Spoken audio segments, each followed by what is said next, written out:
Hi praise lord. దేవుని పరిశుద్ధ నామానికి స్తోత్రం కలుగును గాక. ఈరోజు దేవుని వాగ్దానము కీర్తనల గ్రంథము 37వ అధ్యాయము 4వ వచనము. ఆయన నీ హృదయ వాంఛలను తీర్చును.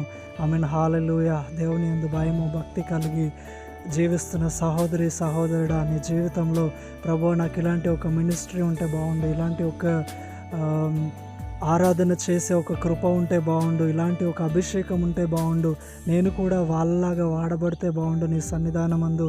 దేవా, నాకు కూడా అటువంటి ఒక కృపను దయచేయండి అని మొరపెడుతున్నారా? నాకంటూ ఒక ఓన్ హౌస్, నాకంటూ ఒక ఓన్ వెహికల్, నాకంటూ ఒక లగ్జరియస్ లైఫ్, నేను కోరుకున్న విధంగా ఉద్యోగము, వైఫ్, చిల్డ్రన్స్, నేను కోరుకున్న విధంగా నా లైఫ్ ఉంటే బాగుండు అని మీ హృదయంలో దేవుని కొరకు, మీ భవిష్యత్తు కొరకు, మీ కుటుంబం కొరకు మీరు కలిగి ఉన్న ఉన్నతమైన గొప్ప ప్రణాళికలను ఎరిగిన దేవుడు అంటున్నాడు, నీ హృదయంలో ఉన్న ప్రతి వాంఛను నేను తీర్చబోతున్నాను, ప్రతి కోరికను నేను తీర్చబోతున్నాను.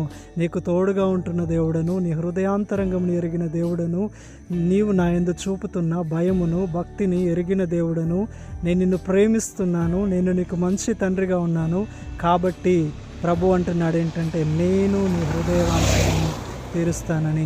I mean praise Lord. God bless you all.